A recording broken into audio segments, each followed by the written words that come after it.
Hey, Scott Horton here to tell you about this great new book by Michael Swanson, The War State. In The War State, Swanson examines how Presidents Truman, Eisenhower, and Kennedy both expanded and fought to limit the rise of the new national security state after World War II. If this nation is ever to live up to its creed of liberty and prosperity for everyone, we are going to have to abolish the empire. Know your enemy. Get The War State by Michael Swanson. It's available at your local bookstore or at Amazon.com in Kindle or in paperback. Just click the book in the right margin at scotthorton.org or thewarstate.com. Hey, welcome back to the show, y'all. We got Sheldon Richman on the line. He's the vice president of the Future Freedom Foundation and the editor of their monthly journal, The Future of Freedom. That's at fff.org/subscribe. And welcome back to the show, Sheldon. How are you doing? I'm doing just fine. Always glad to be with you. I hope you're doing fine, too. I am. I'm doing great. Appreciate you joining us today. And appreciate you writing about World War I, because even though it was a long time ago, 100 years, we're right around the anniversary now of the beginning of it. It's and even though it pales in comparison in death toll and in printed words about it compared to World War II, it is generally agreed it's the genesis of World War II, even if it's not very well understood itself. And so you've got a couple of articles here. The latest one is Liberty in America during the Great War. So I guess I'd like to start with that, because that's another very important untold story of the revolution within the form here in America during the Great War. But then we could also talk about your article from the 8th, the 100th anniversary of the Great State Crime. Or you can mix it all together and answer however you want. But I guess I'll just ask it really broadly.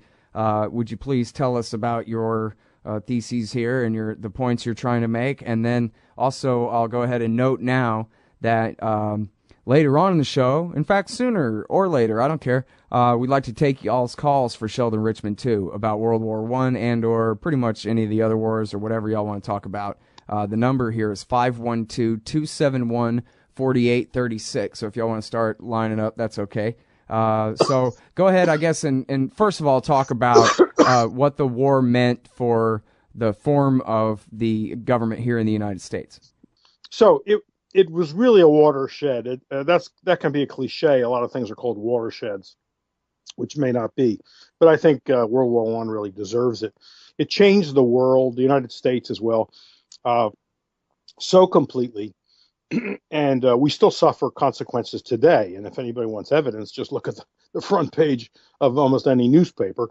The Middle East is still writhing under the decisions that were made mainly by the British and the French in 15, 16, 17, 18, 19, and in the early 20s, when they created countries out of, just by drawing lines in the sand, literally, without regard to who they were grouping together in these new artificial countries, despite the fact that there might have been, differing sects, ethnic groups, tribes, etc., and also dividing those entities with these artificial lines, so that you would have, a single tribe, part of a single tribe on two sides of a border that Churchill or somebody drew.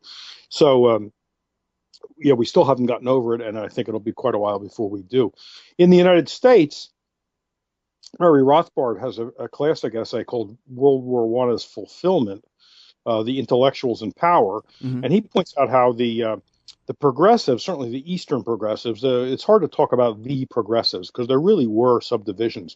The Midwestern, Western progressives were different from the Eastern progressives in many ways. And when Wilson publicly changed his views on the war. Don't forget, he gets reelected in 1916 by bragging that he kept us out of war. So when Wilson becomes pro-war in 1917 and decides America has to get into it, he might have always, believed that, but told the public in 1916 that we wouldn't be getting involved. But maybe he always wanted to. But once the election's behind him, 1917 comes along. And he decides, no, we need to get into it. Now, things have happened too. Germany starts up again. It's submarine warfare.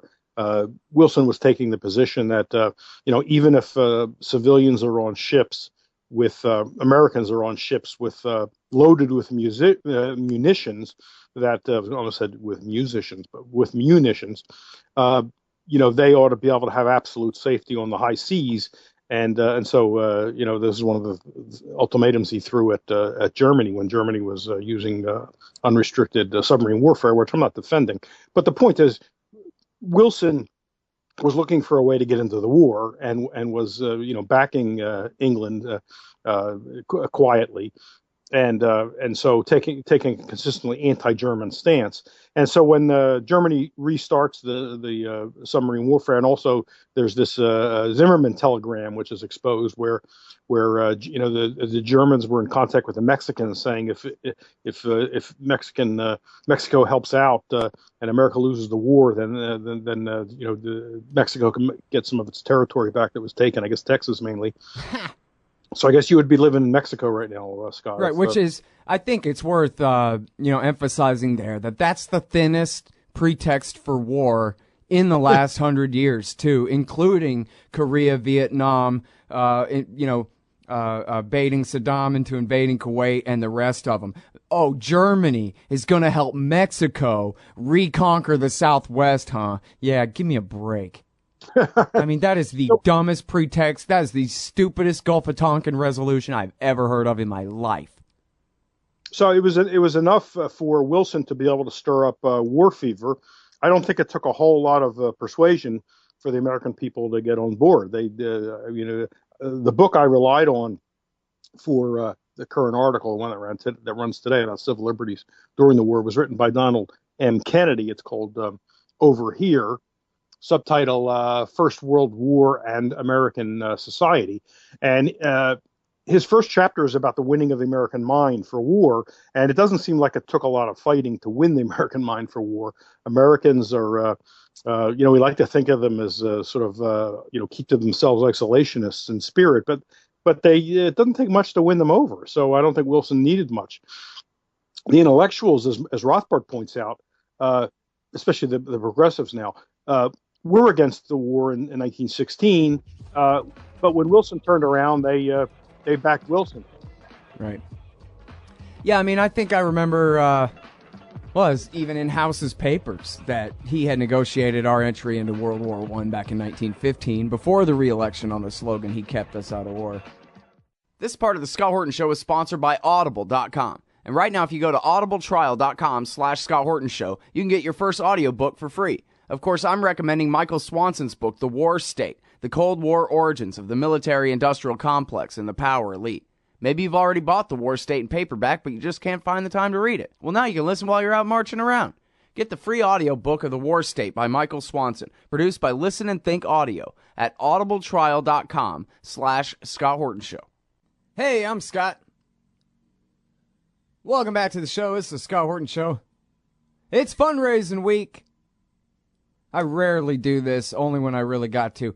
Stop by scotthorton.org/donate if you like the show and you want to hear more of it. We're going to start taking calls for our guest, Sheldon Richman, in just a couple of minutes here at 512-271-4836. 512-271-4836. Right now we're talking about World War I. We can also open up to broader subjects here. But we're talking about how Wilson lied us into war, and Sheldon was describing some of the effects that policy had, for example, in turning the Middle East over to the British and the French, for one thing. And then we were talking about progressive and really popular support for the war, whether they were lied into it or not. They were happy to be, kind of like at least half of Americans back in 2002.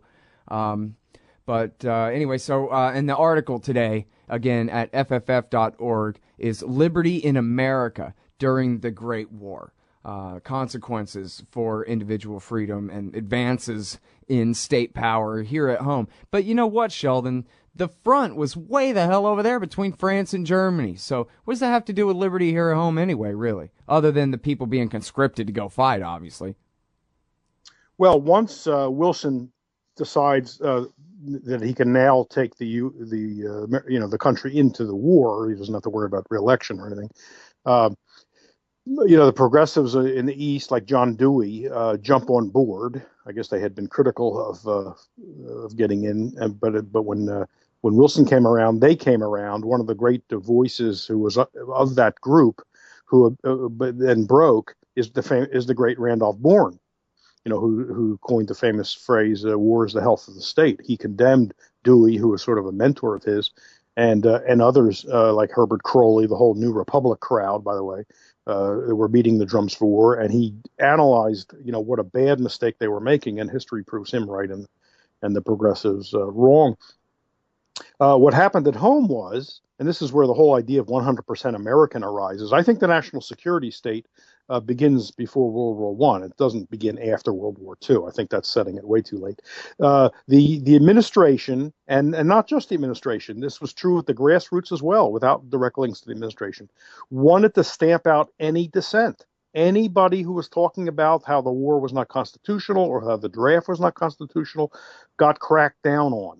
The Attorney General, Thomas Gregory of the United States, boasted that he had hundreds of thousands of people in a American Security League, I think it was called, who were out there helping the overworked feds sniff out any sign or any utterance of disloyalty. People were charged. This is when we get the Espionage Act, which Obama, of course, is still charging people, whistleblowers, under. We get that in 1917, and it is used against speech. The Postmaster General is using laws, wartime laws, censorship laws, to exclude magazines from the mail or remove their second class, mailing permit, which hampered magazines. Even the New Republic at that point objected to what the administration was doing, even though they were pro-war. There was an all-out effort to stamp out anybody openly questioning the war or conscription. Of course, the conscription came in 1917. Eugene Debs, most famously perhaps, was sentenced to 10 years in prison. He didn't serve it because Harding pardoned him, but Wilson sentenced him to 10 years in prison for making a speech. He didn't urge anybody to violate the law like the draft law, so he didn't even do that. And I'm not saying that would justify imprisonment, but he did not do that. He simply critically analyzed the war and the draft, and he was sentenced, and the Supreme Court upheld the sentence, including the great civil libertarian, and of course I'm using that sarcastically, Oliver Wendell Holmes and Brandeis. Oliver Wendell Holmes, during this era, in looking over espionage cases in 1919, right after the war, when they were reviewing cases that finally went up to them, that's when Holmes devises the clear and present danger test.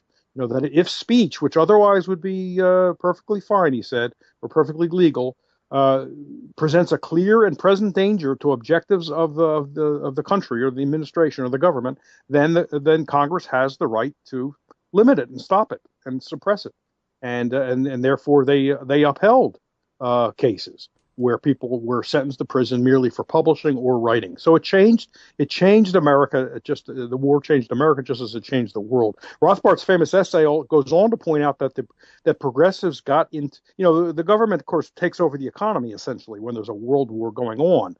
Thank goodness that sort of thing doesn't happen anymore. I mean, it's already heavily enough in the economy, but we when we look at the two world wars, it basically nationalizes the whole economy. It's first claim on everything, manpower as well as materials. And this happened in World War One, and it gave progressive types hands-on experience running bureaucracies. Price administration boards, war industries board, all kinds of stuff, and they loved it, and they wanted to keep this thing going. Now, a lot of them didn't like war, and they thought you could have the moral equivalent of war. This is where this expression comes from. William James, actually, before World War One, but William James says, look, there are good things about war, the solidarity and the uniformity of thought. We're all pulling together, but isn't there a way we could do this without war? So progressives were. It's not that they loved war; they liked the collectivism that war gave us, and they liked the power that they got because they got to run important bureaus. And so they were hoping that once the war ended, they could still have all of that, although it wouldn't be wouldn't be for the sake of war. It would be for the normal course of running the economy and running the society. So it definitely changed America, just like it changed so much of the world. Yeah. And really set the precedent for so much to come. The whole New Deal is just a replication of the same thing. That's right. Those same House's guys came dream back. come true. This is another thing that that Rothbard points out. When the New Deal comes in with Roosevelt, a lot of those people, like Bernard Baruch, come back. They had neat jobs during World War One. During the 20s, with the return to normalcy and Harding and Coolidge, you didn't have that. There was no big, huge rollback, but there was no growth in it really, and there might have been some marginal rollback under Coolidge. Let's say Harding didn't live that long, but once the New Deal came along, all those kinds of bureaus could be recreated, and that was the precedent for World War One, and a lot of the same people came back to run them, saying, "Oh, good, we're right, great, we weren't out of work for too long. We're back in the saddle." And all right, now. Definitely. I'm sorry, hold it right there for just a sec. We're about to have to go out to take this break. And I want to mention one more footnote here. I know he's a friend of yours. Joseph R. Stromberg has this. It's such a great piece. It's called Remembering with Astonishment Woodrow Wilson's Reign of Terror in Defense of Freedom. And it's also at archive.lewrockwell.com. You can search that up. Just put Remembering with Astonishment and Stromberg. It'll come right up, I guess. And now hold it right there, everybody. We're talking with Sheldon about his new article, Liberty in America During the Great War. Hey, y'all, Scott Horton here for WallStreetWindow.com. Mike Swanson knows his stuff. He made a killing running his own hedge fund and always gets out of the stock market before the government-generated bubbles pop, which is, by the way, what he's doing right now, selling all his stocks and betting on gold and commodities. Sign up at WallStreetWindow.com and get real-time updates from Mike on all his market moves. It's hard to know how to protect your savings and earn a good return in an economy like this. Mike Swanson can help. Follow along on paper and see for yourself. WallStreetWindow.com. Oh, John Kerry's Mideast peace talks have gone nowhere. Hey, y'all, Scott Horton here for the Council for the National Interest at councilforthenationalinterest.org.